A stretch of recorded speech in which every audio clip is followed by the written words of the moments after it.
नमस्कार। भारतीय प्रदूषण गुजरात प्रदेश मंत्री प्रताप सिंह चौहान। गुजरात सरकार फैक्टरी एक्ट 1948 के अंदर जो सुधार करी 8 कलाक की जगह 12 कलाक कायदानो बिल जो पसार करेलू है तेने भारतीय प्रदूषण सखत शब्दों में विरोध करे छे। 8 कलाक 12 कलाक करवानी कामदारोने खूब ज मुश्केली पड़वानी है અને रोजगारी पण ओછી थशे।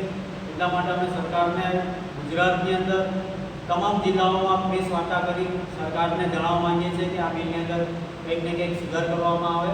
સુધાર કરવામાં ના આવે તો ના છૂટકે ભારતીય મજદૂર સંઘ નવેમ્બરની અંદર અમદાવાદ ખાતે રેલી કરવા જઈ રહેલી છે। એમાં 1 લાખ કર્મચારીઓ ભેગા કરવાના છે અને આ બિલનો સખત વિરોધ કરવાનો છે અને 29 તારીખે પણ અમે જિલ્લા કલેક્ટર શ્રીને આવેદનપત્ર આપવાના છે આ બિલના અનુસંધાનમાં। અને બીજા અનેક પ્રશ્નો છે જેવા કે આંગણવાડી, આશા વર્કર, મધ્યાહન ભોજન, ઇન્ડસ્ટ્રીઝના, ઈએસઆઈ, હોસ્પિટલના આ ઘણા બધા પ્રશ્નોને લઈને અમે 29 તારીખે પણ આવેદનપત્ર આપવાના છે અને આપણા દેશના માધ્યમથી અમે સરકારને જણાવવા માંગીએ છીએ કે આ બિલની અંદર સુધારો કરવામાં આવે।